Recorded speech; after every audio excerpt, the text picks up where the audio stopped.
The drains behind an abandoned distillery in New Jersey, where people have claimed to see disturbing, unexplainable things. A cave the ancient Romans believed led to the underworld. And why do some believe an ordinary storm drain in Ohio hides a demonic secret? These are ancient places believed to be gateways to hell. Cincinnati has its fair share of urban legends, but Satan's Hollow might be one of the most infamous. There's this drainage tunnel, which is supposedly a meeting ground for cultists, who, depending on who you ask, either summoned a demon or accidentally just opened up a literal portal to hell. The tunnels are this maze of concrete passages covered in graffiti, with upside down crosses and pentagrams, and phrases like Satan lives scrawled across the walls, but edgy teenagers aren't the scary part. The real horror comes from what's said to be lurking inside. The most infamous tale about Satan's Hollow is that of the Shadow Man, a tall, dark figure with glowing eyes that supposedly watches from the depths of the tunnels. Some say he's a demon, a result of all the occult activity that allegedly happened there. Then there are the sounds,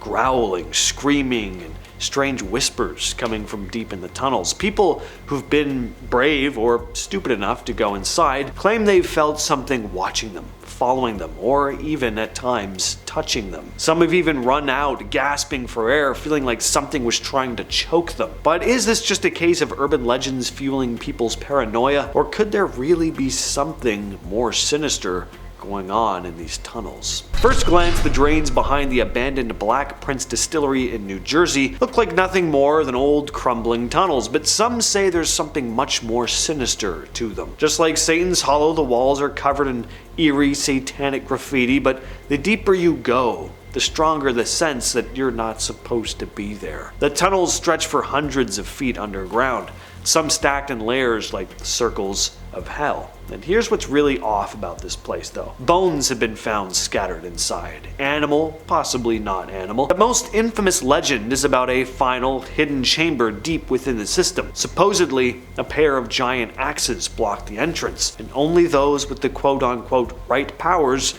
can move them, whatever that means. If you manage to get inside though, you'll see a glowing human skull, the last warning before coming face to face with the devil himself. Now, whether or not that's true, people have gone missing in these drains, lost in the maze of tunnels, and some have reportedly drowned. Others swear they've heard whispers in the dark or seen shadowy figures moving just beyond their flashlight's reach. Real or not though, it may not be wise to come here expecting a happy ending. Next up is Pluto's Gate, a ruin in modern day Turkey that used to be a temple dedicated to Pluto, the god of the underworld, and the reason it got the name, well, it straight up killed anything that got too close. The historian Strabo described it as a cave constantly belching out a thick, toxic mist that was deadly to birds, animals, and humans. Priests would lead animals inside as sacrifices, and onlookers would watch as they collapsed and died. Meanwhile, the priests would walk out like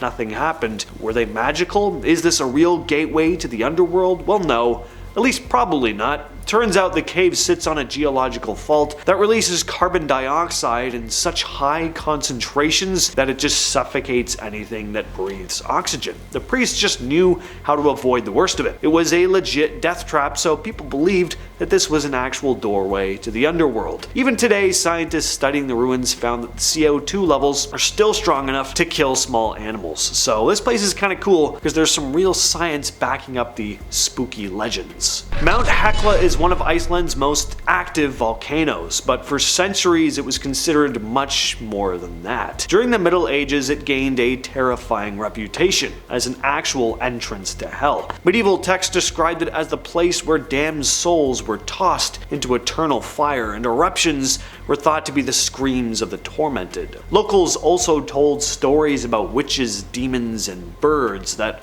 well, weren't actually birds at all, but lost souls circling the crater. The idea spread beyond Iceland too. Monks in other parts of Europe recorded that Hekla was basically the back door to the underworld. Some stories even claimed the volcano housed Judas himself, doomed to suffer inside its fiery depths. And considering how violent its eruptions can be, it's not hard to see why people thought that this place was hell on earth. Now, of course, this stuff is taken a lot less literally today, but that doesn't stop people from getting weird vibes when they visit. And whether you believe the legends or not, you don't want to be here when it blows. If you were an ancient Greek looking for the entrance to the underworld, Cape Matapan would have been high on your list. This rugged spot at the southern tip of Greece is home to a bunch of caves that were, at one time, believed to be an actual passage to Hades. Greek myths say that Hercules entered these caves on one of his famous labors, and Orpheus supposedly ventured inside to rescue his wife from the underworld, and people would worship Hades here.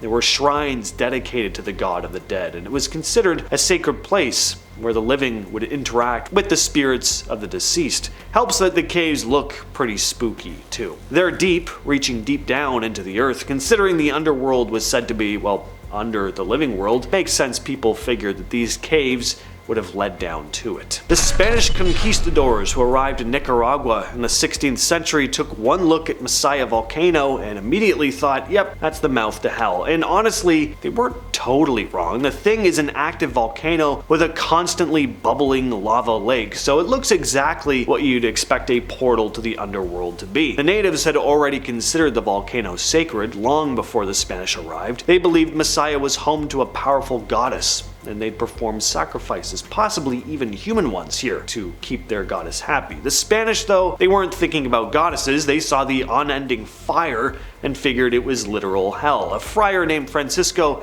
de Bobadilla even placed a giant cross near the crater in an attempt to exorcise the place. Today, Masaya is a national park, and visitors can stand at the crater's edge to look straight down into this glowing abyss of lava. It's gotta be a mesmerizing sight, but standing this close to an active volcano with toxic gas swirling around, you can see why people believed that this was hell itself. Some things just don't need much imagination to be terrifying. Mount Osore's name translates to Mount Fear or Dread. And if that doesn't scream gateway to hell, I really don't know what does. Located in northern Japan, this volcanic area has been considered a spiritual hotspot for over 1,000 years. According to Buddhist tradition, it's one of the entrances to the afterlife, and the whole area is meant to resemble the Buddhist version of hell, paradise. The landscape is pretty otherworldly. You have boiling sulfur pits that make the place look like this barren wasteland. You also have a serene lake, said to represent Sansu River, which spirits must cross after death. The place is deeply connected to the dead, and every year a festival is held where blind mediums known as Ithako communicate with the spirits of the deceased. People travel here hoping to receive messages from lost loved ones, and whether or not you believe in that kind of thing, the atmosphere is undeniably eerie. There's a constant smell of sulfur in the air, the ground is scorched and lifeless in places, and you'll also find plenty of small statues called Jizo, Buddhist figures meant to protect the souls of dead young people. If there's a place on Earth where the living and the dead are closest, Mount Osore is a strong contender. You don't usually hear about hell being in Pennsylvania. In fact, you don't usually hear about Pennsylvania at all. That is, unless you're talking about the Seven Gates of Hell, an urban legend tied to a wooded area near Hellum Township. Yeah, that's actually its name. There are a few versions of this story, but the most famous one says there was once an insane asylum deep in the woods, and one night it caught fire, and in the chaos several patients escaped. The asylum was supposedly surrounded by 7 gates, and anyone who tried to pass through them was never seen again. Another version claims a doctor built the gates on his property and used them for some disturbing experiments. The legend goes, though, that if you pass through all 7 gates, only possible at night, you will find yourself in hell. Waipiʻo Valley has a reputation, one for being a beautiful scenic wonder, like a lot of spots in Hawaii, but there's something else said to go on here too. Some locals believe it hides an entrance to Milu, the Hawaiian underworld. The valley is surrounded by towering cliffs, dense jungle, and a ghostly mist. But what really makes it eerie is the belief that spirits are lurking here. One of the most famous legends surrounds entities known as the Night Marchers, which are these ghostly warriors who roam the valley, especially at night. And it's said that if you cross their path and look them in the eye, they will drag you to the underworld.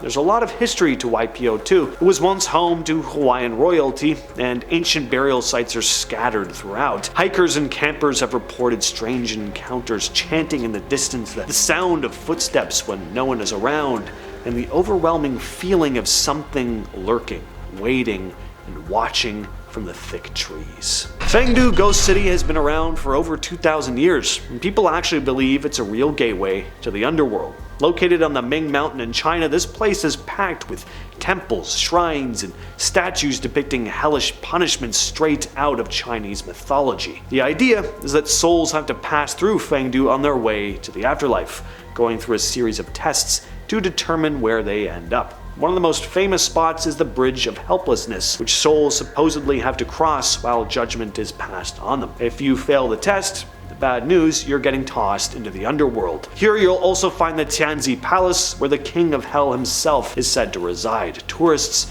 visit here all the time, but some claim to feel a weird energy. Considering the sheer number of creepy statues, the eerie silence, and the fact that it's just been a legendary gateway to the underworld for centuries, well, Fengdu definitely earns its place on the list. With all that said, I've been your host James, and I will catch you, yes you specifically, in the next video.